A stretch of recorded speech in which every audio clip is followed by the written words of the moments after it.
Online attendees के साथ हम कनेक्ट हो गए। ऑनलाइन वाले हजरात एक दफ़ा मुझे बता दें, आवाज़, स्क्रीन और कैमरा तीनों चीज़ें क्लियर हैं?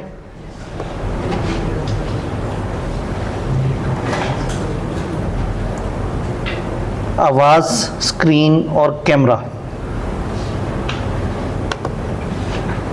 सारे इंतज़ार कर रहे होते हैं, दूसरा जवाब दे रहा होगा, खैर है।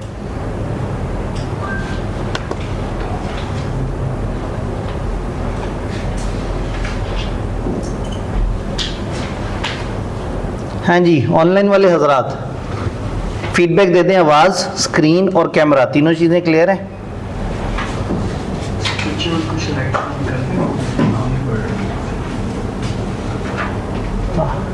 उसकी वो आ रही है शेड, सबसे पीछे वाला, वो वाली लाइट बंद हो सकती है सबसे पीछे।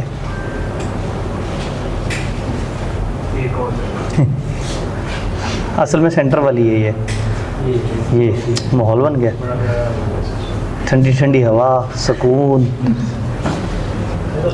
ऑनलाइन वाले हजरात को खुदा का खौफ करें। मुजम्मिल भाई, अहमद भाई, रिजवान भाई, जैगम भाई, जो सामने छोटी सी स्क्रीन पर नजर आ रहा है, अब्दुल हसीब भाई, कोई तो होगा, कहीं तो होगा।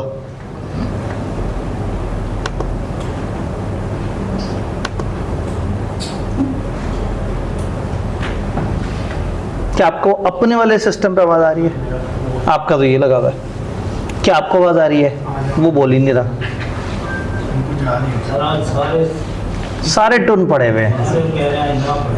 पता है बात ये है कि अगर तो हमारे कॉलेज को कोई बंदा इस तरह से होता तो समझ भी आती। वो हम ना हर फ्राइडे वाले दिन एक बिरयानी का सिलसिला होता है, तो वो सारा स्टाफ दोपहर के बाद ना बिरयानी खाता है, उसके बाद सारे ऐसे टुन हुए हुए होते हैं जैसे आप हुए हुए हैं कि नहीं सर रहने दें सर, फिर पढ़ के क्या करना है। वही बात है कि वो मैं कह रहा हूँ कि अगर आप हमारे स्टाफ मेंबर होते तो मुझे समझ भी आता कि आप टुन क्यों हुए हुए हैं, कि वो जुमे के फौरन बाद जो है ना वो मनो सलवा जो है जुमे को स्टाफ मेंबर बना दिया।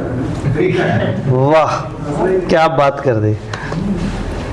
आज अफसोस थोड़ा सा आप भी कर लें भाई, बार किसी ने कहा कि आप अब तक एसबीआई में क्यों हैं, एसबीआई क्यों नहीं छोड़ देगा, दुआ करेंगे उनका रिजल्ट भी पास हो जाए, आगे भी पास हो। वो क्या कहते हैं कि अब तक एसबीआई क्या करते हैं जब से एसबीआई बना अभी में। अच्छा हाँ, वो मतलब वो वाले भाई या बुजुर्ग हो गए भाई, ठीक। हाँ नहीं है, असल में जो है ना अब वक्त आ गया है। असल में एसबीआई को छोड़ने का वक्त नहीं आया, कैफ को छोड़ने का वक्त आया है। एसबीआई तो फाइनल में फिर लूटे में चाह रहा है। अभी अल्लाह का शुक्र है, अभी कॉर्पोरेट लॉ में कुछ 350 से 350 बच्चे इस टाइम पे पढ़ रहे हैं, और अभी अगले असल 2 महीने ये हैं। दिसंबर पेपर है तो वो अक्टूबर में मिड में जागेंगे, वो पेपर करीब आ गया, पढ़ना है। फिर नवंबर में क्रैश कोर्सेज आते हैं, तो वो आप लोगों की एसबीआई से नहीं जान छूटने वाली। हम कहीं ना कहीं आपको अजियत देते रहेंगे। एक भाई ने आखिरकार कहा है सर आवाज नहीं आ रही, तो शायद इस वजह से वो कह नहीं पा रहे थे। इसका तो इशारों में कहना चाहिए था।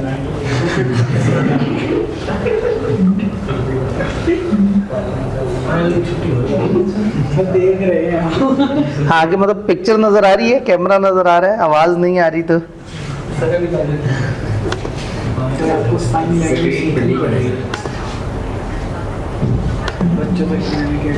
ने एक डायग्राम देखी जिसमें 5 फैक्टर्स के ऊपर छोटी छोटी सी लाइनें लिखी हुई थी। हर लाइन के पीछे लॉजिक थी, और अगेन जो एलिमेंट का नाम है ना वो याद रखना जरूरी है। अंदर की जो इंग्लिश है वो थोड़ी बहुत बदली जा सकती है। इन्होंने 5 बातें लिखी हैं, आप 7 लिख सकते हैं, 3 लिख सकते हैं। एक एक करके चलते हैं। बैरियर्स टू एंट्री, अगर हम बैरियर्स टू एंट्री की बात करें तो इकोनॉमीज ऑफ स्केल, कुछ बिजनेसेस में ये एंट्री बैरियर होता है कि जब तक आप बड़े लेवल पे नहीं खेलेंगे मजा नहीं आएगा। भाई इस कमरे में अगर एसी चल जाने हैं, खर्चे लग जाने हैं, किराए हमने दे देने हैं, तो 10 बच्चे बैठे होंगे तो भी उतना ही खर्चा लगेगा, और 50 बैठे होंगे तो भी उतना खर्चा लगेगा। अब अगर खर्चा किसी बिजनेस का बहुत हाई हो तो वहां जब तक आप इकोनॉमीज ऑफ स्केल अचीव नहीं करेंगे बात नहीं बनेगी। यानी ये जो मैंने आपको बताया कि हमारा जो सेगमेंट है ये बिजनेस मॉडल बड़ा फ्लॉप मॉडल होता है, लेकिन ये फिर भी गुजारा मुजारा कर जाता है लार्ज नंबर ऑफ वॉल्यूम के हिसाब से। जब इतने सारे लोग ऑनलाइन फिजिकल मिक्स होके टोटल आते हैं तो अल्टीमेटली हमें वो उसको चलाना थोड़ा सा आसान हो जाता है। तो इकोनॉमीज ऑफ स्केल का मतलब है कि बड़े पैमाने पे खेलना। तो सम टाइम वो बिजनेस जिसमें आप बड़े पैमाने पे नहीं खेल सकते और आप घुसने के बारे में सोचें, तो वो बहुत अच्छा मॉडल नहीं होगा। फॉर एग्जांपल एफएससी का कॉलेज और हर क्लास में 5 बच्चे, तो वो तो तबाह हो जाएगा काम। एफएससी का कॉलेज और हर क्लास में 100 बच्चे, यस बेहतरीन मॉडल है। तो ये इकोनॉमीज ऑफ स्केल एक बैरियर के तौर पे एक्ट करता है कि वो बिजनेसेस जहां इकोनॉमीज ऑफ स्केल के बगैर गुजारा मुश्किल है, वहां पे इकोनॉमीज ऑफ स्केल के लिए ज्यादा वॉल्यूम चाहिए। तो ये उस रुकावट का जिक्र कर रहे हैं। ये बात समझ आई? देन अदर कॉस्ट एडवांटेजेस, वही वाली बात है, बड़े पैमाने पे खेलेंगे तो कॉस्ट एडवांटेज मिलेगा। तो ये दोनों पॉइंट्स एक दूसरे को लिंक कर रहे हैं। तीसरा, कैपिटल रिक्वायरमेंट, नोटू ज्यादा चाहिए, कैपेक्स ज्यादा चाहिए, इनिशियल इन्वेस्टमेंट ज्यादा चाहिए, तो वो एक वो बन जाता है, बैरियर बन जाता है। एक्सेस टू डिस्ट्रीब्यूशन, ये जो डिस्ट्रीब्यूशन के डिफरेंट निज़ाम है, डिस्ट्रीब्यूशन के जितने चैनल्स हैं, अगर एक बिजनेस ऐसा है कि जहां जब तक आपको बहुत अच्छी लेवल की डिस्ट्रीब्यूटर की एक्सेस नहीं होगी तब तक बिजनेस अच्छा नहीं चलेगा। तो इसका मतलब है कि उस बिजनेस में घुसना आसान नहीं है, जिसमें एक बहुत बड़ा डिस्ट्रीब्यूशन का नेटवर्क चाहिए। हाँ, अब डिस्ट्रीब्यूशन क्या होती है? मैं एक मैन्युफैक्चरर हूँ, मैं मैन्युफैक्चरिंग करने के बाद एक होलसेलर को या एक एजेंट को माल दूंगा, वो आगे से उसको एरिया वाइज होलसेलर को देंगे, वो दुकानदार रिटेलर को देंगे। ये जो ये पूरा निज़ाम है ना, मैन्युफैक्चर से एंड यूजर के दरमियान जितने भी चैनल्स आए हैं, ये डिस्ट्रीब्यूशन है। तो अगर एक बिजनेस है, फॉर एग्जांपल मैं घर बैठे बैठे खुद ऑनलाइन सर्विस दूं, तो दरमियान में कोई मिडल मैन नहीं है, ये इजी गोइंग है। लेकिन अगर मुझे एक चीज़ बनानी है, फिर मुझे उसके डिस्ट्रीब्यूटर ढूंढने हैं, फिर मुझे दुकानदार ढूंढने हैं, फिर मैंने उसको पूरे पाकिस्तान में फैलाना है, फिर मेरी अपनी डिलीवरी वैन्स होनी चाहिए और पता नहीं क्या क्या होना चाहिए, तो ये मुश्किल बात है। अब देखिए, किताबें बनाना आसान है, लेकिन किताबें बनाने के बाद सोचूं मैं पूरे पाकिस्तान में भेजूं कैसे? चलो कोरियर से भेज दें। अब कोरियर तो 200-250 रुपये का पड़ता है। तो अगर मैंने मुल्तान 600 किताबें भेजनी हो, तो कितना अच्छा होता कि मेरी अपनी गाड़ी वो लेके चली जाती मुल्तान, और मुझे पर किताब 30 रुपये 40 रुपये पड़ते। तो अगेन, अगर एक ऐसा बिजनेस है दैट इज डिपेंडेंट अपॉन एक बड़ा सारा डिस्ट्रीब्यूशन नेटवर्क, तो फिर मुझे उसमें थोड़ी सी परेशानी होगी। अगेन, ये लॉ नहीं है कि हमने एग्जैक्टली ये वाली बातें याद रखनी है, ये चंद एग्जांपल्स हैं और हम इसमें 5, 6, 10 अपनी एग्जांपल्स फिट कर सकते हैं। हम चैट जीपीटी से कह सकते हैं, यार बैरियर्स टू एंट्री की मुझे को 10 एग्जांपल्स दे दो। इस पेपर में चैट जीपीटी सबसे अच्छा काम करता है, क्योंकि इसके पीछे स्टैंडर्ड्स नहीं है। ऑडिट के पीछे स्टैंडर्ड होते हैं, कभी इंडियन स्टैंडर्ड से जवाब दे देता है, कभी अमेरिकन स्टैंडर्ड से जवाब दे देता है। अकाउंटिंग में भी मसला होता है, वो डेप्रिसिएशन के अजीब अजीब कॉन्सेप्ट भी बता देता है, क्योंकि उसके पीछे इंटरनेशनल स्टैंडर्ड है। तो वो चैट जीपीटी ने ओपन दुनिया से उठाना है, लेकिन फाइनेंस और मैनेजरियल ये दोनों के पीछे स्टैंडर्ड्स नहीं होते, अप्रोचेस होती हैं।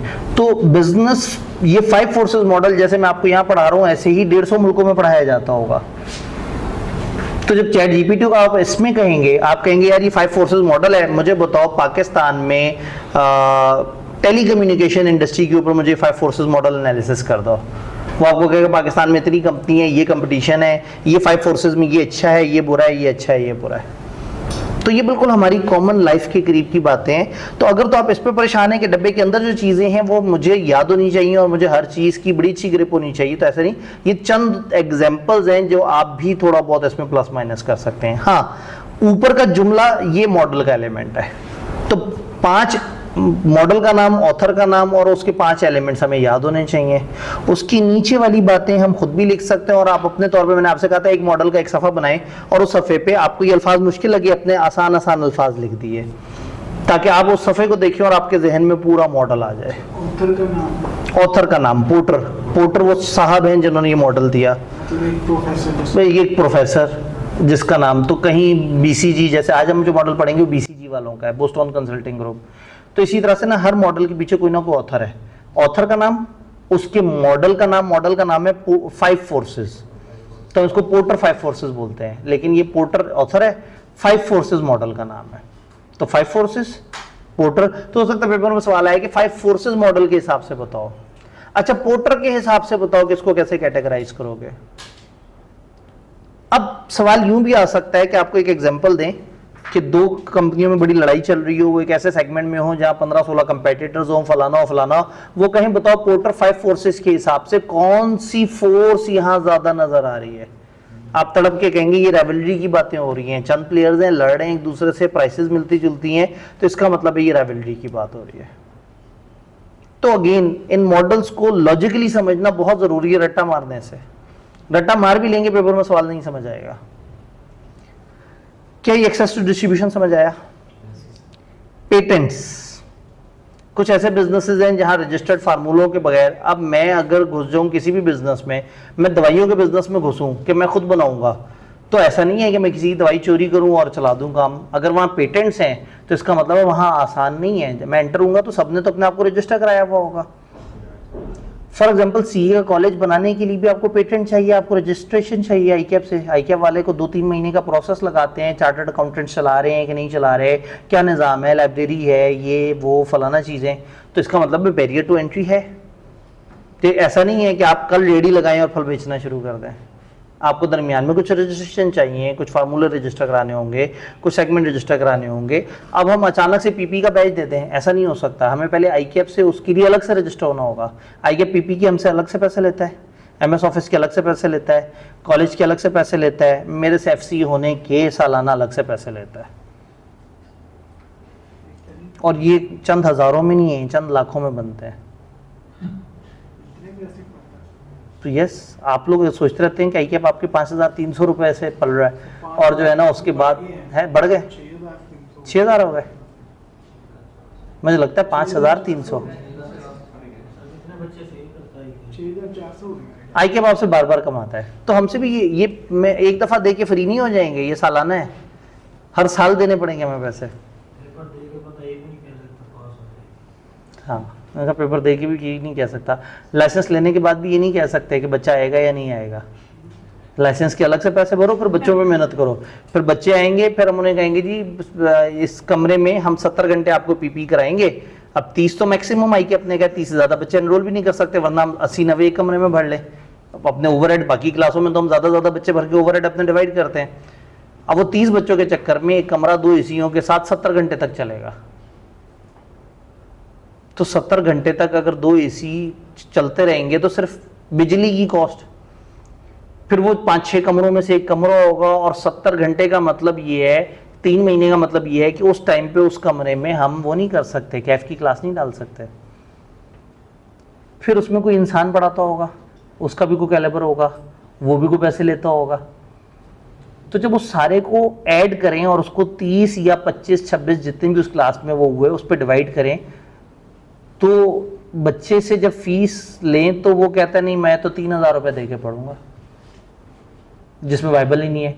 तो 3,000 भी लोग ले रहे होते हैं, क्योंकि उन्होंने क्लास में 70 घंटे थोड़ी गुजारने होते हैं, उसमें बच्चे को खड़े करके 2-3 वीडियोस बना के बस पोर्टल पे डालनी होती है, और कहते हैं ठीक है आ जाना तो हमें सर्टिफिकेट मिल जाएगा। तो ईमानदारी से जीना भी तो बड़ा मुश्किल काम है। जिएंगे इंशाल्लाह, जी रहे हैं इंशाल्लाह, जीते रहेंगे जब तक वो है। सारे बच्चों की रिकॉर्डिंग नहीं जाती है? सारे बच्चों की रिकॉर्डिंग पोर्टल पे हमने डाल देनी होती है, लेकिन पूरे के पूरे 70 घंटे रिकॉर्ड नहीं होने होते। जो तकरीरों वाला एक इवेंट है उसको रिकॉर्ड करना होता है। 4 रिकॉर्डिंग्स चाहिए होती हैं, जिनमें से 2 सैंपल पे आईकैप के पास जमा कराई जाती हैं। उसके बाद हर कॉलेज एक अलग कहानी सुनाता है कि ये ऐसे होता है, वो ऐसे होता है, यूँ करोगे तो ऐसा हो जाएगा, यूँ करोगे तो। आईकैप में रजिस्टर होते हैं, फिर उसके बाद 3 महीने पूरे गुजरने के बाद आईकैप कह देता है कि मेरी तरफ से ओके है, तुम अगर इसकी चीज़ें मेरे पास सही से अपलोड कर दो तो उसका सर्टिफिकेट निकलवा के दे दो।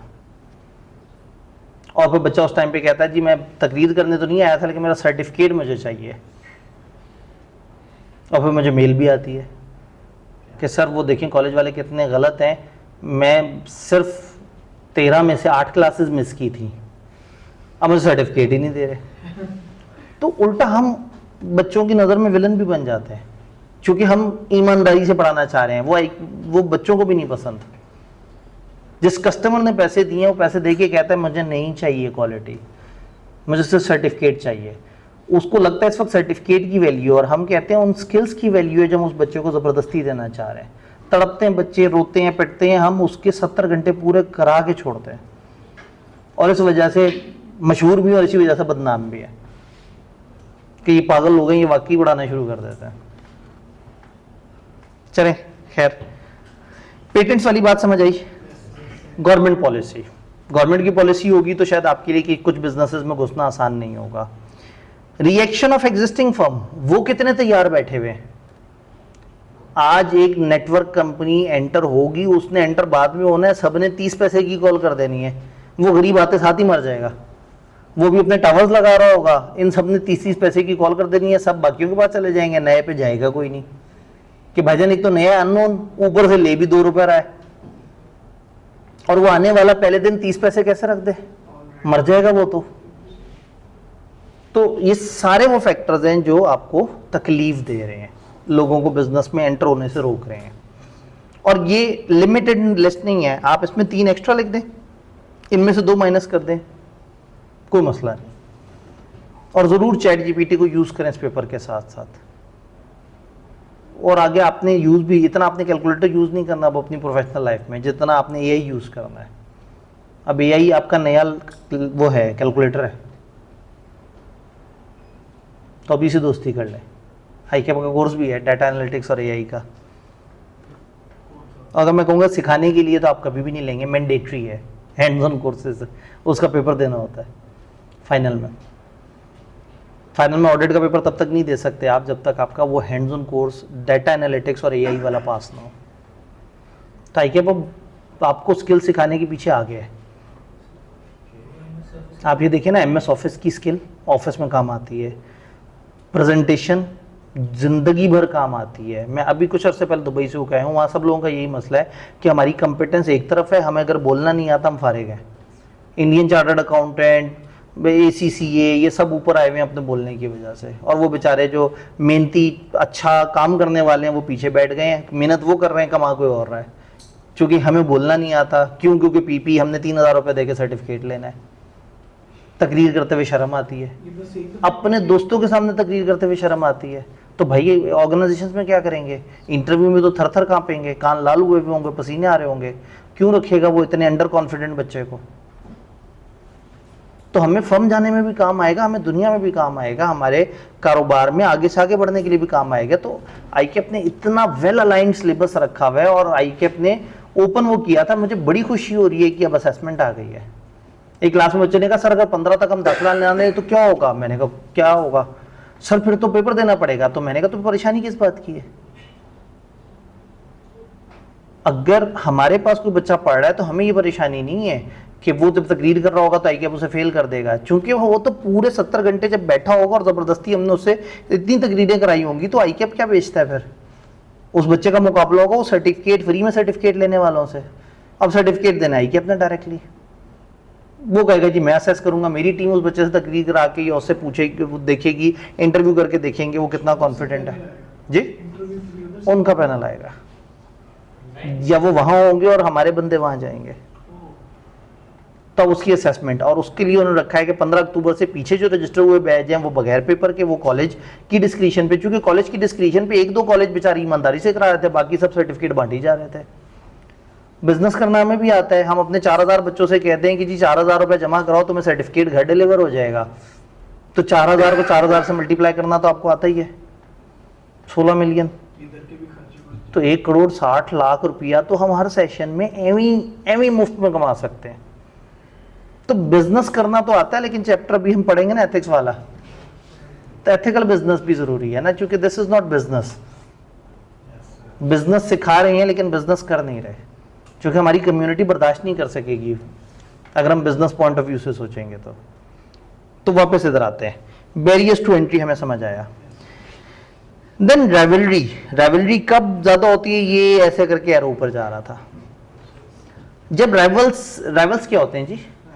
कंपेटिटर्स, मुकाबला करने वाले। जब सिमिलर साइज हो, बात समझ आई? मार्केट में स्लो ग्रोथ हो, ये सिमिलर साइज मतलब एक जैसे मिलते जुलते, मतलब यानी कि उनकी वो जैसे पंखे की जो वो कंपनियां बनाने वाली, ऐसा नहीं है कि एक बहुत ही ऊपर लेवल की कंपनी है और बाकी बेचारी गरीब हैं, सारे मिलते जुलते लेवल के हैं। साइज से मुराद size of the organisation, level of the organisation. तो अगर सारे मिलते जुलते प्लेयर्स हैं तो ठीक, मतलब वो प्रोडक्ट वाइज भी हो सकते हैं। सिमिलर साइज का मतलब है कि हैं तकरीबन तक मिलते जुलते कैलिबर के स्टेटस, जैसे टेलीकॉम कंपनियां तकरीबन एक मिलते जुलते कैपिटल है, बैंक्स तकरीबन मिलते जुलते कैपिटल है, मिलते जुलते स्ट्रक्चर से तकरीबन उसी तरह से चल रहे हैं। तो बैंकिंग इंडस्ट्री पाकिस्तान में बहुत कंपटीशन है, सर्विसेज में लड़ रहे हैं, वो पैकेजेस दे रहे हैं, कार्ड्स दे रहे हैं, आपको खानों पे डिस्काउंट्स दिलवा रहे हैं, कंपटीशन चल रहा है, उस कंपटीशन में वो करना चाह रहे हैं। Then high fix cost. अब जब हाई फिक्स कॉस्ट होगी तो कंपटीशन क्यों बढ़ेगा? ये क्या बात हुई? ओवरहेड्स को कम करने के लिए भी सीए कॉलेजेस की यही तो मौत पड़ी हुई है कि सबकी इतनी फिक्स कॉस्ट है कि उस फिक्स कॉस्ट को पूरा करने के लिए कुछ ना कुछ तो करना पड़ेगा, छलांगे मारनी पड़ेगी, कलाबाजियां करना पड़ेगा, बच्चों को भरना पड़ेगा, कोई सीना बसीना मार्केटिंग पे चल रहे होंगे, कोई फेसबुक पे ग्रुपों को पैसे दे के वहाँ पे पोस्टें डाल रहे होंगे, कोई व्हाट्सएप में ब्रॉडकास्टिंग की लिस्टों में घुस जाएंगे, कोई आप जिसको जानते भी नहीं होंगे आपके इनबॉक्स में आके कहेगा आजो जी मेरे कॉलेज से ये ऐसे 4000 5000 में लेक्चर ले लो, लूट लो, ऐसे कर लो। तो क्यों? सबकी कॉस्ट फिक्स है। फिक्स कॉस्ट भरने के लिए, कवर करने के लिए आपको नंबर ऑफ पर्सन्स चाहिए। तो जहां मजबूरी होती है, जहां फिक्स कॉस्ट नहीं होती ना, बिजनेसेस धीमे मिजाज से चलते हैं। और जहां सबको होता है यार अगले महीने का किराया कैसे निकालना है, वहां एंटरप्रेन्योर पागल हुआ होता है, वो कहता है बस ये करो ये करो ये करो ये करो, किराया निकलना चाहिए, खर्चे निकलने चाहिए। तो हाई फिक्स कॉस्ट ऑटोमेटिकली जो कंपटीशन का लेवल है उसको बहुत ज़्यादा स्ट्रॉन्ग कर देता है।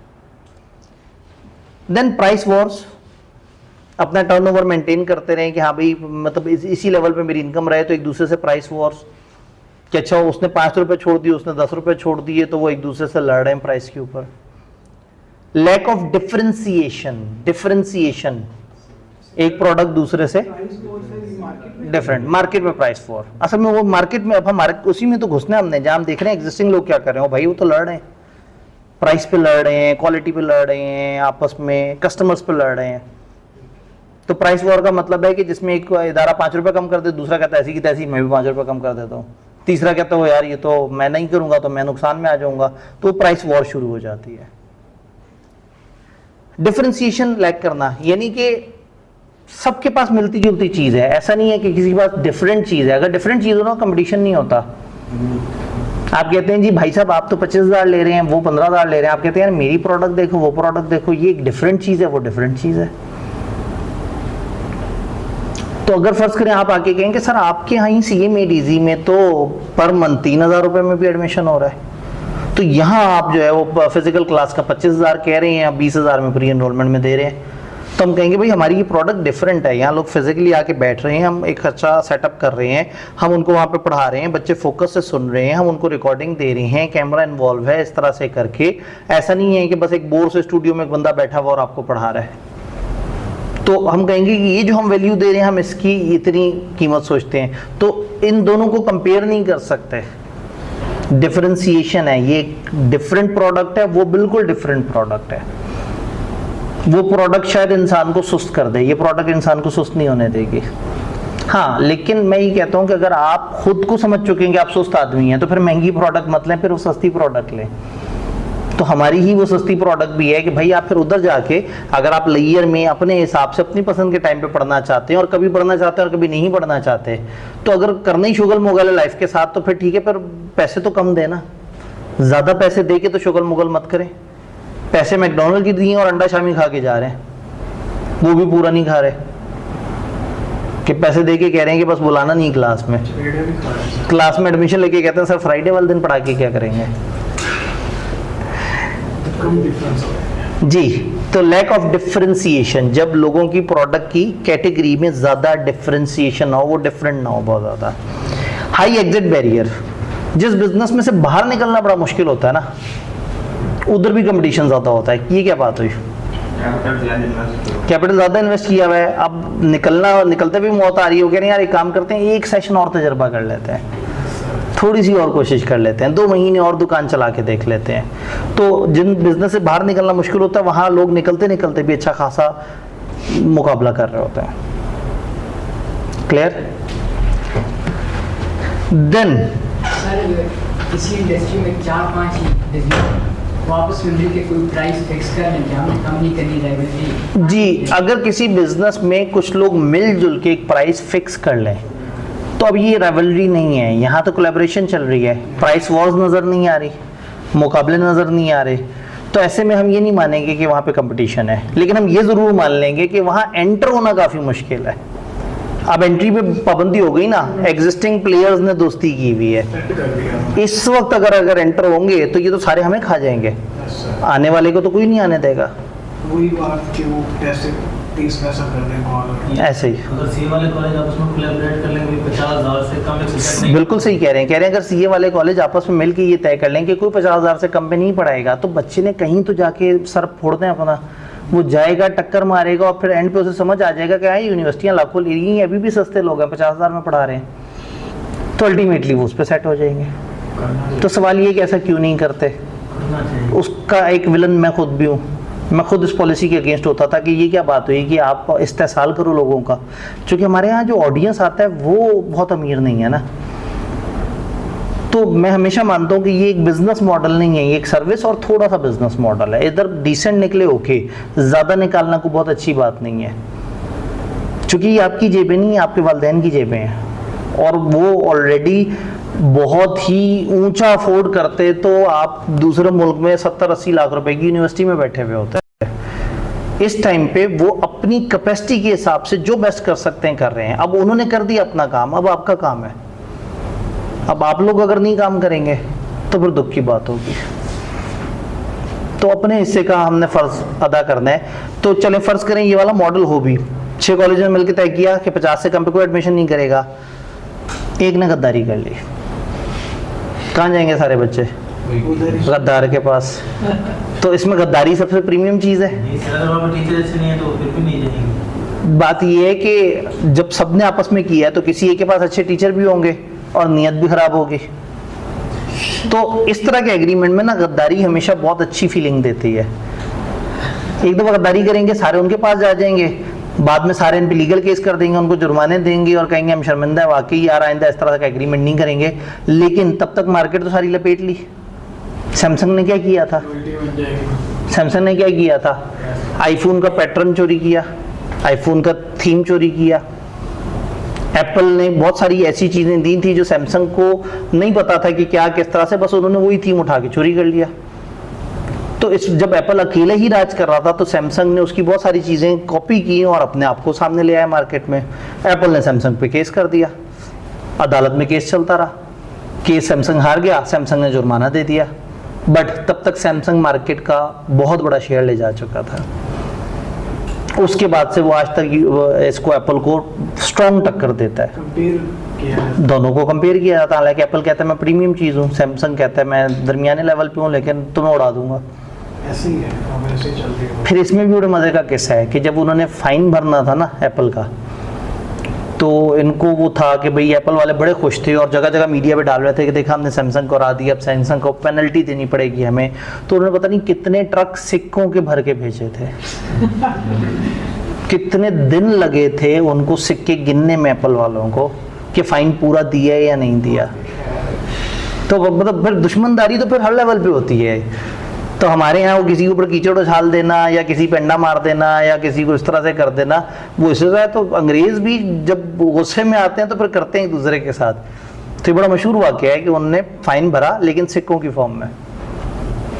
तो कहने का मतलब है गलत किया, तौबा की, लेकिन मार्केट में आ गए। एक बंदा आए, पहले पुठे पुठे गाने गाए 10 लोग फैन बन जाए, फिर कहें यार कितना गलीज आदमी है फलाना, फिर एक दिन टीवी पे आके कि मैं तौबा कर लिया, आइंदा से साफ गाने गाया करूंगा। तब तक मार्केट रीच आ गई थी उसके पास, अब जो मर्जी करे। तो अनफॉर्चुनेटली हमारी मार्केट तो ऐसे चलती है। वो एक वीडियो चल पड़े, पौरी हो रही है यार, वो खातून अब ड्रामों में आ रही है, फिल्मों में आ रही है, और सही है, उसने कैरियर बना लिया है। उस टाइम पे जो भी उसको हंसी मजाक उड़ा रहा था उसका उसे नुकसान थोड़ी सी देर के लिए हुआ है, अब फायदा ही फायदा। तो वो आज मतलब मौजिज़ भी है। तो बहुत सारी ये जो हमारा वो गाने वाला कौन है, वो जो चाहत फतेह अली, हाँ लाहौर का पावा अख्तर लावा। आप लोग तो खैर वो टिकटॉक की दुनिया के लोग हैं। और जो है ना, इधर आते हैं जी, कब होगी greatest bargaining power of supplier? कब ज्यादा होगी? कुछ फैक्टर्स आप पढ़ के आए, फ्यू सप्लायर समझ आता है, फ्यू सब्स्टिट्यूट ये भी समझ आता है, स्विचिंग कॉस्ट आर हाई, मतलब वो एक कॉलेज से दूसरे कॉलेज जाने हैं तो पहले ये एनओसी लेना है, फिर ये करना पड़ेगा, फिर वो करना पड़ेगा, कहेंगे यार क्या मुसीबत है। जैसे इस वक्त अगर एक नेटवर्क से दूसरे नेटवर्क आप सेम नंबर ना ट्रैवल करवा सकें तो बंदा कहता है भाई मेरा 15 साल का सेव हुआ हुआ नंबर है, मैं कैसे बदलूं? स्विचिंग मुश्किल है। तो फिर ऐसे में सप्लायर के पास पावर आ जाएगी कि यार जैस का कस्टमर नहीं छोड़ के जाएगा, जैस को 0300 वाले नंबर को नहीं छोड़ेगा। ये तो पीटीए बीच में ले आया रूल के, ठीक है नंबर जो मर्जी हो, नेटवर्क जो मर्जी हो। जब तक ये नहीं होता था लोग नहीं छोड़ पाते थे अपना नेटवर्क, तो फिर इनका कंपटीशन बढ़ाने के लिए इस तरह के रूल्स लेके आए। देन इंटीग्रेटिंग फॉरवर्ड, ये मैंने आपको कहा था कि ये अभी हमने नहीं पढ़ा था, ये हमने आज इस पे जिक्र करना था। कस्टमर्स नॉट सिग्निफिकेंट, ये क्या चीज है? जब सप्लायर को पता है कि टुच्चे टुच्चे से कस्टमर हो, छोटे छोटे से गरीब गुरबा से, वो एक अच्छी बड़ी दुकान डाल के बैठा हुआ बिजनेस, और वो उसके पास जो आ रहे हो, एक गया तो 100 और आ जाएंगे। ये जो मुख्तलिफ ब्रांडेड मॉल्स में बैठे होते हैं उनको पता है कि दिन में 1500 बंदे ने हमें विजिट करना है, तो 2 बंदे नाराज हो भी गए, खैर है। ये चीज कितने की? इतने की पक्का, हाँ जी इतना का, देख लें और भाईजान आप आगे चलें, किसी और को जगह दें। तो जिनके कस्टमर्स बड़े थोड़े थोड़े से हल्के लेवल के होंगे वो सप्लायर बड़ा स्ट्रांग हुआ होता है। तो इसका मतलब है कि वहां पे सप्लायर के पास बड़ी बार्गेनिंग पावर आ जाती है। तो मैं जिससे खरीदने जा रहा हूं, अगर मैं उसके सैकड़ों हजारों बंदों में से एक हूं, तो वो जो रेट कहेगा मुझे उसी पे खरीदना पड़ेगा। तो बिजनेस बेचारा फंस जाएगा जब उसके सप्लायर के पास अन्य वह कस्टमर है जिनमें से एक आप भी हैं। ये बात समझ आई? मैं इस वक्त सप्लायर के पॉइंट ऑफ व्यू से मैं कौन हूं? उसका मैं कस्टमर हूं ना। तो अगर उसके लिए कस्टमर इनसिग्निफिकेंट है तो मैं उसके लिए भी इनसिग्निफिकेंट होऊंगा। ये ऐसी ही जैसे गो टू वेबिनार हमारा सही ना चल रहा और हम इन्हें कहें मैं आप लोगों के खिलाफ केस कर दूंगा, आपने ये क्या किया, हमारी क्लास का एनवायरनमेंट खराब हो गया। वो कहेंगे यार ईस्ट एशिया में मौजूद एक गरीब मुल्क के गरीब शहर के अंदर से गरीब बंदे ने हमें ये कहा है कि नहीं चल रहा, यार छोड़ो इसको, कहो तुम रहने दो, तुम लाइसेंस छोड़ दो, एम ही शोर में चाह रहे हो। तो हमारी तो यही वो औकात बन जाएगी ना उस बड़े सप्लायर के अगेंस्ट जिसके हजारों कस्टमर्स में से एक छोटे से कस्टमर हम होंगे। तो इसका मतलब है कि हम डिपेंडेंट हैं।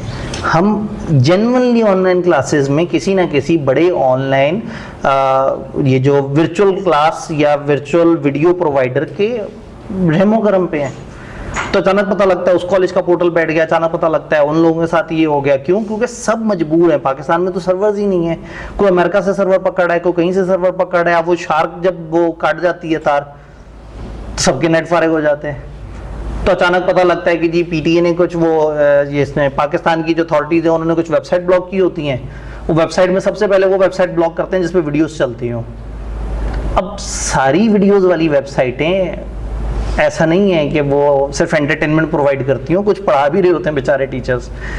तो इनको लगता है कि वो जिस स्ट्रीमिंग सर्वर से पाकिस्तान में बहुत ज्यादा वीडियोस देखी जा रही हैं वहां कुछ पुट्ठा पड़ा हुआ होगा, वरना अच्छी चीज कौन देखता है। तो वो जब सारे वीडियोस के सर्वर बंद करते हैं हम भी उड़ जाते हैं। फिर समझाना पड़ता है गवर्नमेंट को, भाई खुदा का खौफ करो, पढ़ा लिखा कंटेंट है, जाके देखो तो सही। पिछली दफा एकदम से ये हुआ कि उन्होंने जनाब पीछे से वो डोमेन्स वही बंद कर दिए सर्वर के, नहीं पाकिस्तान में कुछ गलत स्ट्रीमिंग हो रही है। गवर्नमेंट को भी शक हो जाता, अच्छा देखना भी नहीं लेकिन शक भी हो गया, वही अपना डाटा उठाया, एआई से डाटा उठाया और उड़ा दिया। तो सब डिपेंडेंट है। कभी एक्सपास चलना बंद हो जाता है, तो कभी जूम के मसले आ जाते हैं, तो कभी गो टू मीटिंग आउट हो जाता है, तो कभी आपका सामने वाला प्लेटफॉर्म काम करना छोड़ देता है, क्योंकि हम सब डिपेंडेंट हैं उस सप्लायर पे जिस सप्लायर के लिए हम लोग कुछ भी नहीं है।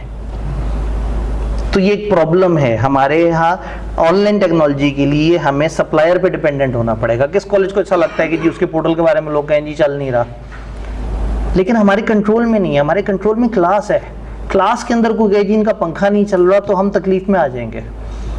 लेकिन ऑनलाइन अगर कोई कहेगी जी वो स्ट्रीमिंग के अंदर मसला आ रहा है तो हम बस रो पेट के उन्हीं से ही राब्ते करते रह जाते हैं कि भाई क्या कर रहे हो। Clear? Then suppliers product differentiated. अगर हर सप्लायर की प्रोडक्ट डिफरेंट है तो फिर ठीक है, सप्लायर के पास पावर है। हम उसे ये नहीं कह सकते अच्छा तुम नहीं तो मैं किसी और के पास चला जाऊंगा। वो कहेगा अच्छा मेरी वीडियो ऐप में डाउनलोड भी होती है, किसके पास जाओगे? दूसरे के पास। वो तो सिर्फ कंप्यूटर में डाउनलोड होती है। तुम्हारे बच्चों के पास तो मोबाइल है, तुम्हारे बच्चे तो ज़्यादातर देखते ही मोबाइल पे। तो जब मोबाइल पे डाउनलोड नहीं होगा तो तुम्हारे बच्चे पिटेंगे, चले जाओ किसी और के पास। तो हमें ब्लैकमेल होना पड़ेगा, क्योंकि डिफरेंशिएटेड प्रोडक्ट है ना। कोई नहीं दे रहा मोबाइल पे डाउनलोडिंग, हमारा सप्लायर दे रहा है हमें मोबाइल पे डाउनलोडिंग। बाकी लोग डेस्कटॉप ऐप पे डाउनलोडिंग दे रहे हैं।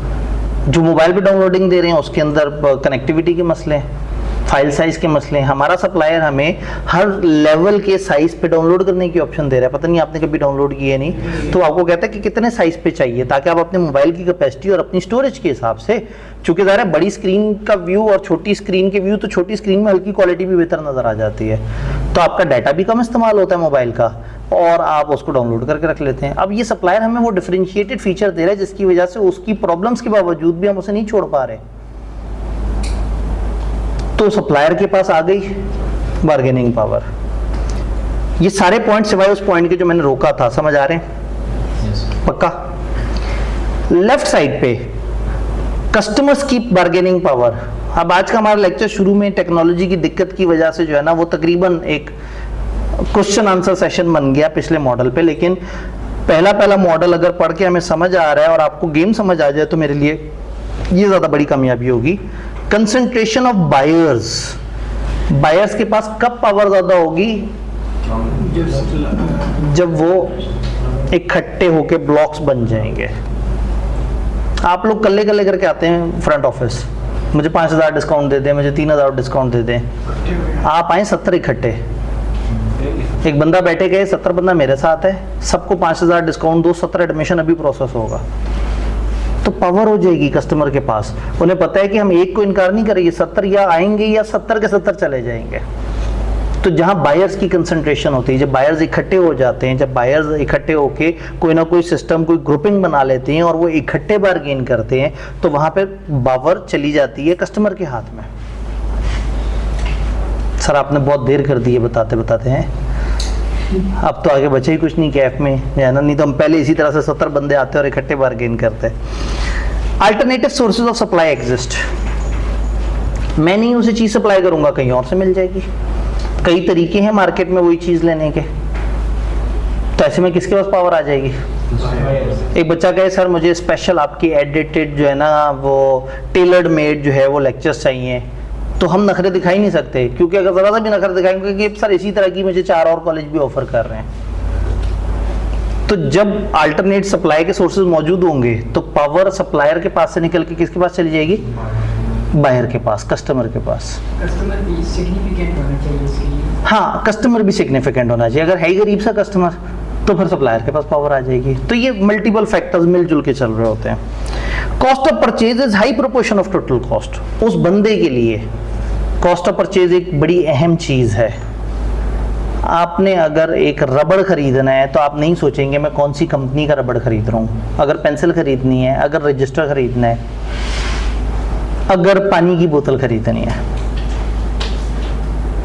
लेकिन जब सीए की क्लास खरीदनी है ना, जो आपके टोटल बजट का एक बड़ा पोर्शन है, तो 15 जगह फिरेंगे, अच्छी तरह से सोचेंगे। एक हॉस्टल में एडमिशन लेना है और वो आपके मंथली खर्चे का एक बहुत बड़ा प्रोपोर्शन है, तो उसके लिए आप बहुत रिसर्च करेंगे। लेकिन एक पेंसिल खरीदने के लिए रिसर्च नहीं करेंगे, सेल खरीदने के लिए रिसर्च नहीं करेंगे, घड़ी खरीदने के लिए रिसर्च नहीं करेंगे, ज़्यादा बेल्ट खरीदने के लिए, शायद जूता खरीदने के लिए भी इतनी रिसर्च ना करें। लेकिन हॉस्टल देखने के लिए या वो चीज़ जो आपके कॉस्ट का एक बड़ा पोर्शन है, तो अगर हमारे कस्टमर्स की कॉस्ट का एक बड़ा पोर्शन है कि वो हमसे चीज़ खरीद रहे हैं, तो वो अच्छी तहकीक करेंगे, मार्केट फिरेंगे। और वही बात है, कस्टमर के पास तब पावर है जब उसके पास मार्केट इन्फो है। अगर उसे पता है कि कौन सी चीज़ कहाँ कितने में मिल जाती है। लाहौर में आप जौहर टाउन में एक चीज़ देखेंगे और आपको मिल रही होगी 300 की, वही शालमी में 150 की पड़ी हुई होगी, और वो शायद एक जगह 100 रुपए की भी पड़ी हो। तो जिसको पता होगा इन सारी मार्केट्स का, वो तो नहीं एक्सप्लॉइट होगा 300 रुपए पे। तो ये इस तरह से, ये बात समझ आई। बैकवर्ड इंटीग्रेशन का कल जिक्र नहीं हुआ था, ये आज जिक्र होना है। लो स्विचिंग कॉस्ट, एक जगह से दूसरी जगह स्विच करना का बहुत आसान है, तो वो ऐसे फटाफट हॉप करेंगे और आप रोते रह जाएंगे कि यार ये क्या हुआ, आज अभी मेरे पास बैठा हुआ था। Buyer have low profits. अगर बायर के प्रॉफिट्स कम होंगे तो वो एक एक रुपए पे बहस करेगा, लड़ेगा। बायर ने आपसे चीज लेके आगे बेचनी है ना किसी को, तो जब उसके पास लो प्रॉफिट्स और कॉस्ट का बड़ा पोर्शन है तो फिर क्या होगा, वो सियाना है, वो सोचेगा समझेगा और उसके मुताबिक चलेगा। और आपके लिए जरूरी थोड़ी कि आपने एग्जैक्टली यही बातें लिखनी है, आप कोई और फैक्टर्स लिख सकते हैं कि जब कस्टमर्स तादाद में ज़्यादा हों, कस्टमर्स ने आपस में एग्रीमेंट किए हुए हों, आपस में मिलकर कोई सिस्टम बनाया हुआ हो, तो उनके पास पावर है। बायर हैज़ फुल इन्फॉर्मेशन, ये बात समझ आई। ये वो सारी चीज़ें जो आप पढ़ के आए थे, लेकिन आई वॉज एक्सपेक्टिंग कि जब आप आएंगे तो आप कहेंगे कि सर कॉन्सेप्ट तो समझ आ गया था, ये जुमले उसके साथ सिंक नहीं हो रहे, और ज़रूरी नहीं कि एग्जैक्टली ये वाले जुमले लिखे जाएँ। यहाँ तक बात क्लियर है। पांचवी चीज़ क्या थी, न्यू सब्स्टिट्यूट। अगर न्यू सब्स्टिट्यूट का थ्रेट है, हमें थ्रेट है कि भाई हमारा कोई और मुकाबला आ जाएगा, तो क्या हम अपनी मौजूदा प्रोडक्ट्स के कुछ नई मार्केट देख सकते हैं? भाई हम सीए करा रहे हैं, सीए में मैं बिजनेस लॉ पढ़ा रहा हूँ। अब जब मैं बिजनेस लॉ पढ़ा रहा हूँ और अचानक पता लगा कि सीए का एक अल्टरनेट आ गया और अचानक से सारे बच्चे उस डिग्री की तरफ चले गए, तो हमारे पास लॉ का टीचर भी मौजूद है, कमरा भी मौजूद है, क्या हम आईसीएम में कोई इसी तरह से पढ़ा सकते हैं सीए? क्या हम उसको ये वाला बीलो वाला पढ़ा सकते हैं क्या? तो क्या हमारे पास कुछ और अल्टरनेट्स हैं? अगर हैं तो फिर तो इजी हो जाएगा काम, और अगर नहीं है तो हमें डरना होगा सब्स्टिट्यूट। तो अगर आपको लग रहा है कि मैं जिस बिजनेस में एंटर होने लगा हूं वहां सब्स्टिट्यूट आएगा, तो वो खौफ है। लेकिन अगर सब्स्टिट्यूट आएगा और मेरे पास अल्टरनेट बैकअप प्लान है, तो फिर कोई टेंशन वाली बात नहीं है। एक बिल्डिंग ले रहे हैं जी, क्यों ले रहे हैं? बिल्डिंग इसलिए ले रहे हैं कि यहाँ सीए की क्लासें कराएंगे। अच्छा, अगर सीए से लोग शिफ्ट होना शुरू हो गए किसी और क्वालिफिकेशन में, तो अच्छा बिल्डिंग है, क्या उस बिल्डिंग का कुछ और हो सकता है? हो सकता है, ओके चलो आज शुरू करते हैं, सीए शुरू करते हैं, ना हुआ तो कुछ और कर लेंगे, तो फिर खौफ कम होता है। लेकिन अगर आपके पास अल्टरनेट कोई तरीका ना हो, तो ये वाला खौफ बढ़ जाता है। To what extent there is a danger, कितना खतरा है, सब्स्टिट्यूट आने की चांसेस कितने ज्यादा हैं? Can it be minimize by differentiation और लो कॉस्ट, क्या डिफरेंशिएशन या लो कॉस्ट के तरीके से आप इसको मिनिमाइज कर सकते हैं, कवर कर सकते हैं इस खौफ को? सब्स्टिट्यूट आ रहा है तो क्या आप अपनी प्रोडक्ट में कोई ऐसे ऐड कर सकते हैं जी, सब्स्टिट्यूट आ गया जी, एसी सीए जी, सीए के बच्चे एसी में शिफ्ट हो रहे हैं, तो क्या हम ऐसा कर सकते हैं कि हम कहें कि CA with AC CA package, ये क्लास पढ़ा रहे हैं इसमें सीए का पेपर कवर हो रहा है, 4 एक्स्ट्रा क्लासें करके एसी सीए वाला भी कवर हो जाएगा। तो अगर हम अपनी प्रोडक्ट को ही डिफरेंशिएट करके दोनों को कवर कर लेंगे तो बच जाएंगे उस खौफ से।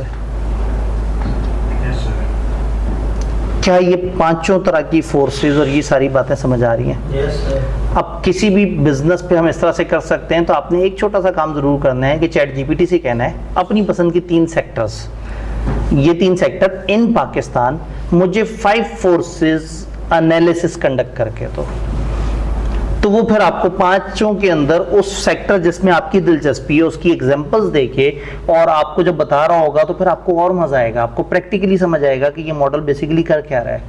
ये मॉडल कर ये रहा है कि वो जो एक बिजनेसमैन ने एक डिसीजन के ऊपर फैसला करना था ना, यार लोग बहुत है मार्केट में घुस जाता हूँ, अब ऐसा नहीं होगा। अब वो पांचों फैक्टर्स को देखेगा, फिर सोचेगा कि कौन सा बिजनेस मेरे लिए ज्यादा बेहतर है। ये पोर्टर ने बताया 80-90% ऑफ द टाइम ये काम कर जाएगा, लेकिन कुछ टाइम कुछ एक्सेप्शंस ऐसी होंगी जहां ये मॉडल अप्लाई करके भी शायद आप सक्सेसफुल बिजनेस ना चला सके। तो ये models most of the time काम करते हैं। बात समझ आई? हमारा इसमें एक पॉइंट रहता है और एक हमारा वो डिफरेंशिएशन और उस तरह की डिस्कशन रहती है। इस वाले वो जो फॉरवर्ड बैकवर्ड इंटीग्रेशन है उसको जिक्र करते हैं और उन चीज़ों का जिक्र करते हैं डिफरेंशिएशन। लेकिन अगर मैं इसका डिस्कशन शुरू कर दी तो आपने कहना सर बस छुट्टी सर जाते हैं, तो पहले मैं वो डिस्कस करता हूँ ताकि कुछ अधूरा सा रहे। पहले चलते हैं वो वाली स्लाइड पे। सर अब तो हम बैठ गए हैं, अब तो जो है ना आज जो है ना वो शुरू में कमरे ने हमारे साथ बहुत अच्छा नहीं किया।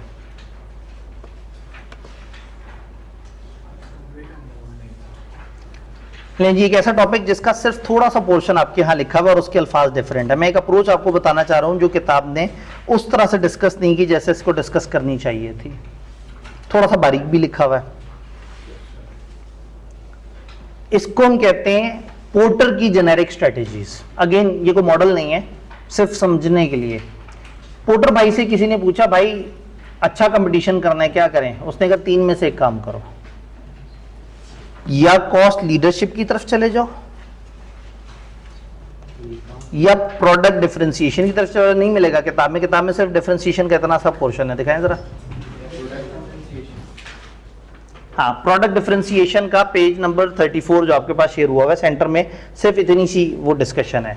बट मैं इसके पीछे की कहानी बता रहा हूँ जो सिलेबस का हिस्सा नहीं है, लेकिन आप लोगों को पता हो तो ये अल्फाज जगह जगह आगे किताब में इस्तेमाल होने हैं।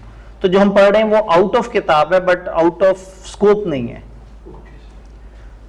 पोर्टर से कहा कि सर जी हमने मार्केट में कंपटीशन करना है, क्या करें? अगर मैं सामने स्क्रीन गायब करके आप लोगों से पूछने की कोशिश करूं, दो बिजनेस हैं वो आपस में हर वक्त मुकाबला करते रहते हैं। दो सर्फ बनाने वाली कंपनी है, दोनों का सर्फ 100 रुपए का है और दोनों के दोनों मैस मार्केट को सर्फ बेची जा रहे हैं और समझे पाकिस्तान का 70-80% दोनों कंपनियों के पास है। अब उनमें से एक कंपनी ने अचानक से दूसरे का शेयर तोड़ने और अचानक से बहुत सारे कस्टमर अपनी तरफ कर लेने हैं, दोनों 100 रुपए का सर्फ बेचते हैं। सबसे सस्ती, पायदार और फौरी तरकीब क्या होगी? प्राइस कम कर दें। अच्छा, प्राइस कम कैसे कर दें? उसकी कॉस्ट अगर 90 रुपए और 100 रुपए का वो सर्फ बेच रहा हो, प्राइस कम करना किसके लिए ज्यादा आसान है? जो अपनी कॉस्ट को कंट्रोल कर चुका होगा। तो एक बड़ी जबरदस्त स्ट्रेटेजी होती है कि आप कॉस्ट की लीडरशिप हासिल कर लें, आप अपनी कॉस्ट कंट्रोल कर लें। जब आपकी कॉस्ट आपके कंट्रोल में होगी ना, तो एट एनी गिवन टाइम अगर आपके पास 5-10% का क्वेश्चन होगा प्राइस में खेलने का, जब मार्केट में घुसना है अचानक से टीवी पे ऐड चला दो कि किसने कहा था कि पेप्सी पे 5 रुपए कम कर दो, और लोग पागल हो जाएंगे, अरे पेप्सी 5 रुपए कम हो गई, धड़ाधड़ जनाब लोग उस तरफ जाना शुरू हो जाएंगे। तो एक सस्ती आसान तरीन टेक्निक ये है कि वो सर्फ वाली कंपनी अचानक से कह दे कि जी 10 रुपए छोड़ दिए सबको, तो 30% ऑफ द कस्टमर उधर से तोड़ के वो अपने पास ले आएगा। अगर दोनों मिलती जुलती प्रोडक्ट दे रहे हैं और कस्टमर उस सर्फ से भी उतना ही खुश है जितना इस सर्फ से, तो वो पागल थोड़ी है कि एक 90 वाला एक 100 वाला वो 100 वाला खरीदे। मार्केट में दोनों सेम चल रहे हैं। अगर मार्केट में दोनों की परसेप्शन सेम है, दोनों को लगता है, यानी कि लोग आगे कहते हैं यार ये सर्फ उठा लो, ये सर्फ उठा लो, बराबर है बात। अब जो सस्ता है भाई, अगर जैज और टेलीनॉर दोनों की एक जैसी क्वालिटी हो और सब कुछ एक जैसा हो, लेकिन जैज की कॉल टेलीनॉर से पर कॉल 30 पैसे सस्ती हो, तो लोग कहेंगे यार फायदा ही फायदा है। तो टेक्निकली एक बड़ी मशहूर स्ट्रेटेजी होती है जस्ट फॉर पढ़ने के लिए, कॉस्ट लीडरशिप। जैसे ये देखिए यहाँ पे लिखा हुआ है कि ये बोतल $1.99 की और ये 1.49 की है, तो ये छलांगे मारी है, खुश है चूंकि लोग इसको पसंद करते हैं। तो अक्सर जगह लोग पानी छोड़ के कार्बोनेटेड ड्रिंक पी लेते हैं क्योंकि वो सस्ती मिल रही होती है। हालांकि पानी की यूटिलिटी वो नहीं बुझा सकता, लेकिन कीमत कम की वजह से लोग अट्रैक्ट हो जाते हैं। एक अप्रोच ही है। एक दूसरी अप्रोच है, वो कहते हैं भाई डिफरेंशिएशन दे दो। अगर आप डायग्राम देखें तो सारी ब्लू कलर की बॉल्स हैं उदास हैं और एक येलो कलर की बॉल है जो अलग से खुश नजर आ रही है सेंटर में। सब सर्फ बेच रहे हैं। अब आपने मुकाबला करना है, 100 रुपए ही कीमत रखें, लेकिन आप कहें कि हमारा लिक्विड सर्फ है। आप ऐसे करके अपने वॉशिंग मशीन में पिटिक पिटिक करके 2 कतरे डालें और कपड़े धुल जाएंगे। अब शशका मुश्का ऐड हो गया। अब वो सर्फ की डेफिनेशन से बाहर निकल आई कि लोग सर्फ बेच रहे हैं और ये लिक्विड डिटर्जेंट बेच रहे हैं, सब दूध के पैक बेच रहे हैं।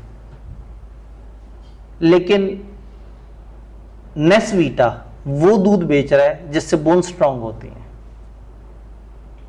तो नेस्वीटा का ऐड आता है, कोई खातून आके कहती है बोन स्ट्रांग तो मैं स्ट्रांग। 52% कम्युनिटी को टारगेट कर दिया। खवातीन के मसले ये हैं कि हड्डियां कमजोर हो रही हैं। तो अगर सबको पता लग गया कि हड्डियां कमजोर वाली खवातीन को नेस्वीटा पीना चाहिए, तो सारे दूध फारेग। मैं एक दफा रिसर्च की कि उसमें कितना कैल्शियम है, तो बाकियों से शायद 1% ज्यादा कैल्शियम था बस। लेकिन उसकी ब्रांडिंग ऐसे की कि बोन स्ट्रांग तो मैं स्ट्रांग। तो अब सब मुकाबला कर रहे हैं प्राइस में और ये कह रहे हैं कि जी हम तो हड्डियां मजबूत करने वाला दूध बेच रहे हैं। ऑलपर ने एक जमाने में बड़ा जबरदस्त काम किया था। मिल्क पाउच आपने अक्सर यूज किए होंगे हॉस्टल वगैरह में भी कई दफा चाय बनाने के लिए। जब आप उस पाउच को खोलते हैं तो उसे पहले तो काटना बड़ा अजियत है, हाथ से टीयर करते हैं, कैंची से काटते हैं। फिर जब उसे पोर कर रहे होते हैं तो वो भी साइडों से फिसल रहा होता है, गिर रहा होता है, या वो जब कट करते हैं तो अंदर भूसा भरा हुआ होता है, उस भूसे से मिक्स होकर दूध आ रहा होता है, तो बंदे को अजीब सा लग रहा होता है। ऑलपर ने पाउच निकाल दिया जो जग जैसा हो साइड पे जनाब उसकी हवा भर दी, और ऊपर से उसको टीयर करना भी बड़ा आसान। मुझे याद है अब तो प्राइसेस बहुत ऊपर चली गई, 30 रुपए के मिल्क पैक होते थे सारे, इन्होंने उससे 25 ml कम क्वांटिटी का दूध 35 रुपए में निकाल दिया। But that was easy to handle. सब मिल्क पैक थे और ये मिल्क पाउच था। तो दूसरी बड़ी स्ट्रेटेजी, कॉस्ट पे मत खेलो, डिफरेंशिएशन। आपको यार वो तो पागल लोग हैं, वो तो सादा दूध बेच रहे हैं, हम तो पाउच दे रहे हैं। तो फिर जो बड़ी महंगी गाड़ियां हैं वो क्यों महंगी होती हैं? पहिए तो सबके 4 हैं। वो फिर कहेंगे हमारी छत वो एंड तक खुलती है। कोई कहेगा आप सीट पे बैठोगे तो अंदर से ठंडी ठंडी सी हवा आएगी, तो शदीद गर्मी में अगर आप कभी आके बैठो, भाई जो इस लेवल का सीट है ना, जो 1.5-2 करोड़ की गाड़ी में बैठा हुआ, उसकी गाड़ी भी उसकी अपनी गैराज के अंदर या पार्किंग में खड़ी हुई होगी, उसे वैसी गर्मी नहीं लगनी थी, लेकिन उसे फीचर दे दिया कि जब कभी गर्मी में गाड़ी खड़ी हो और तुम आके बैठोगे और ये बटन दबाओगे तो सीटें ठंडी हो जाएंगी। अब वो उस चीज़ का 30 लाख रुपए इजाफी दे देगा कि उसको वैल्यू मिल गई, उसको कंफर्ट मिल गई। तो सब सादा गाड़ियां बेच रहे हैं और हम छत खुलने वाली गाड़ी बेच रहे हैं।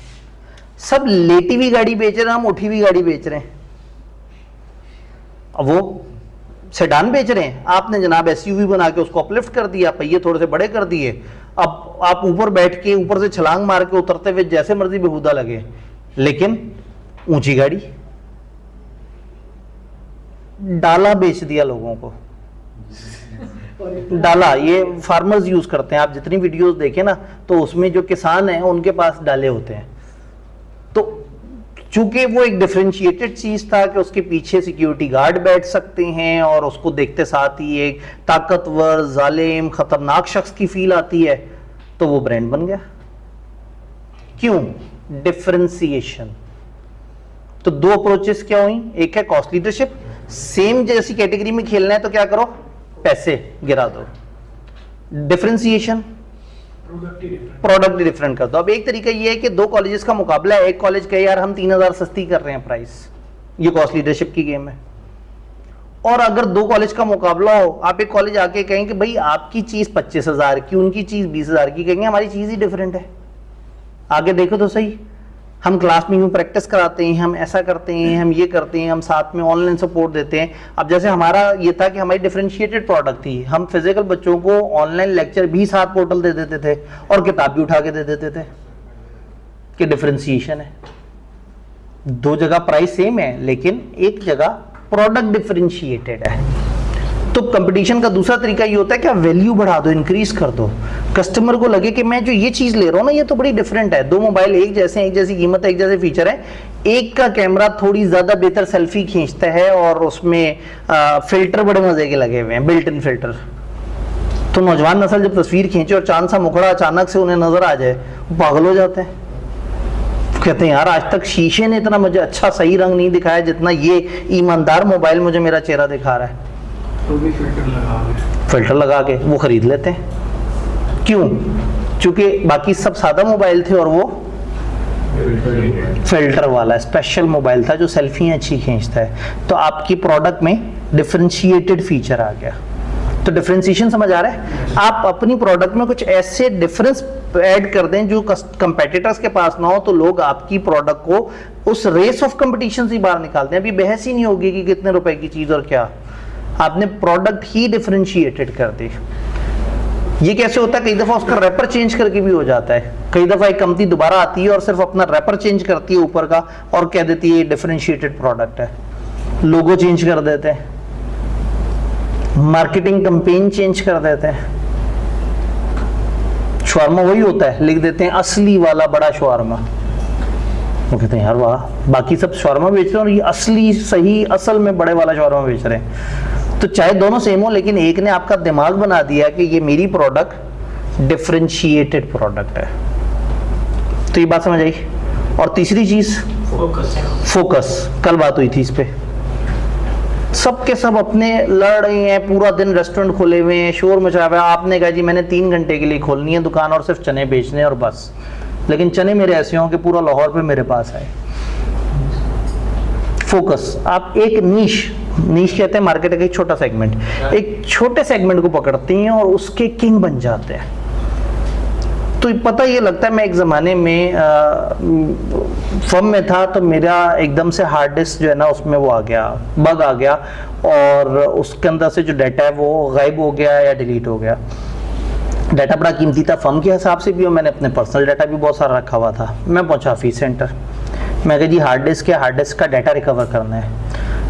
उन्होंने कहा जी सिर्फ एक दुकान है, गनी कंप्यूटर, बस सिर्फ वो डाटा रिकवर करने की सलाहियत रखते हैं पूरी मार्केट में। 250 दुकानों में से एक दुकान थी।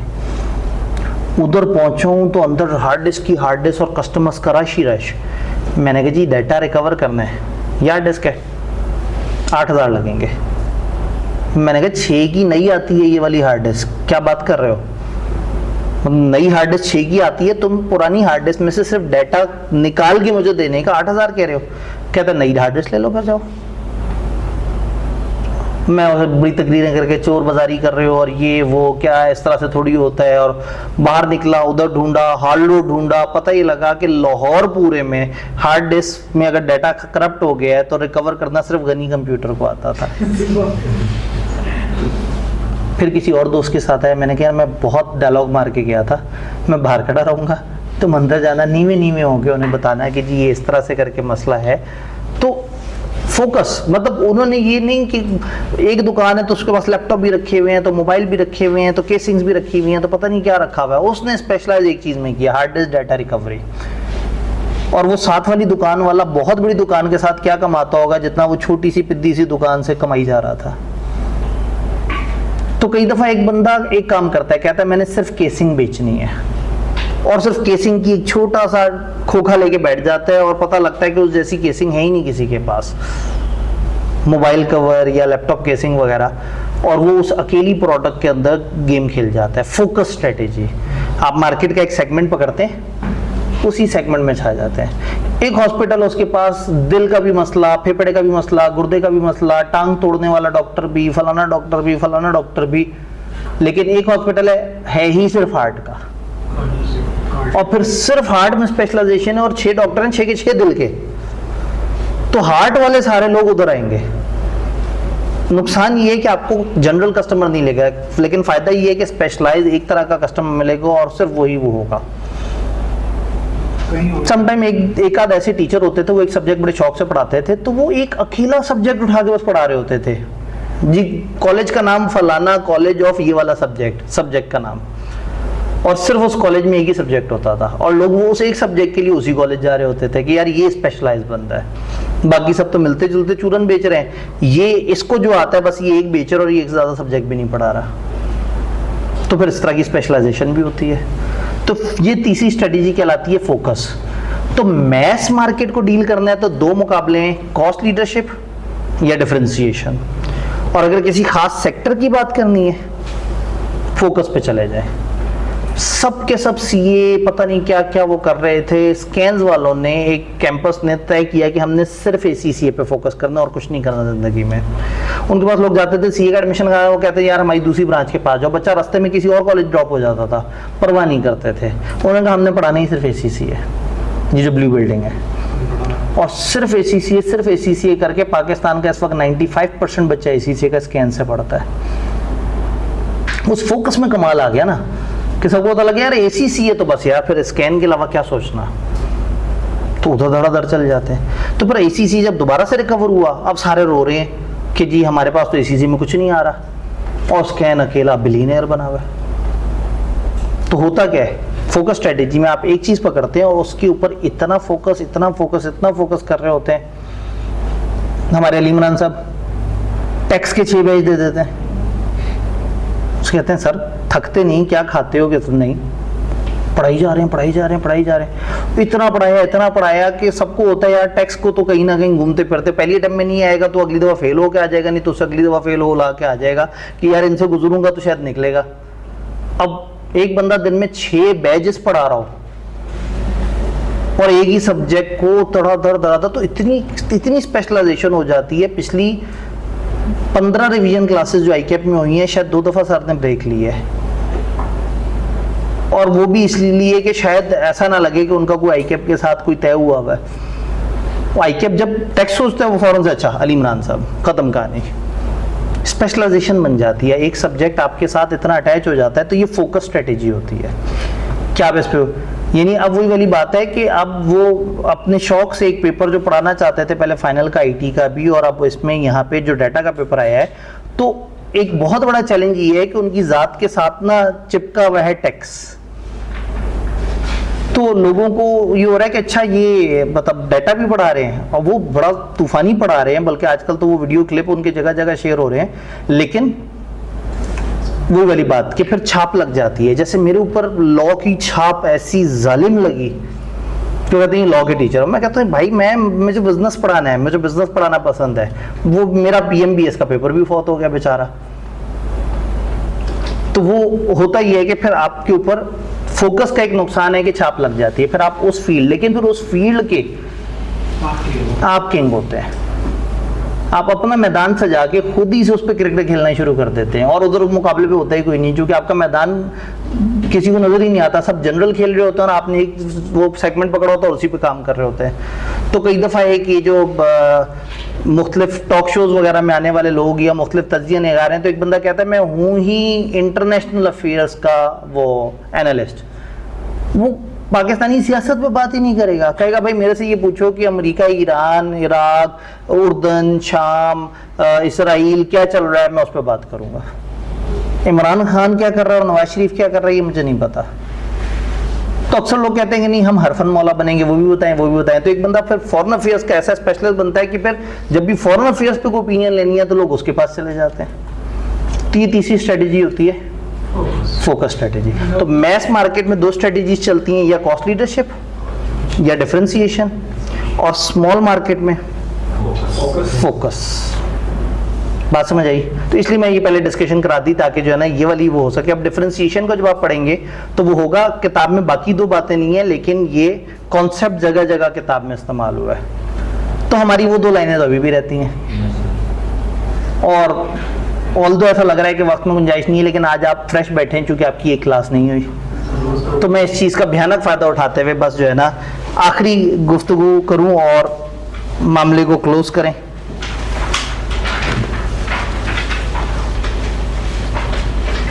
और ये तो आपको पता होगा कि जब हम 5 दिन पढ़ते हैं तो फिर छठे दिन आप क्या करते हैं, आप टेस्ट देते हैं। एक दिन जवाब साहब आपको तंग नहीं करेंगे, एक दिन मैं आपको तंग नहीं करूंगा, एक दिन मेरी क्लास नहीं, एक दिन टेस्ट में हमने अभी तक जितना पढ़ा है उसका किसी भी तरह का सवाल अभी ने भी आपको बताया नहीं कि सवाल किस तरह के आते हैं। तो ये एक बड़ा यूनिक सा तजर्बा होगा कि आपको अचानक से कागज पे देख के लगेगा, फिर आप अपने तरीके से कुछ करेंगे उसके साथ। फिर मैं पीर वाले दिन आके आपको बताऊंगा कि आपने करना क्या था। तो इसका जो मजा है ना वो और है, पहले से सीख के जाएंगे तो फिर तो आप पहले एक दफा आप नेचुरली, हो सकता है जब मैं बताऊं तो आप कहें यार यही तो मैंने की है, तो आपको अपने ऊपर गर्व महसूस होना शुरू हो जाएगा। तो ये फॉरवर्ड और बैकवर्ड इंटीग्रेशन को थोड़ा सा समझते हैं कि इसका सप्लायर कस्टमर की दुनिया में क्या ताल्लुक है। ये कलम निकला, चेक करें, दुनिया बदल गई, कलम के तरीके ही बदल गए। लें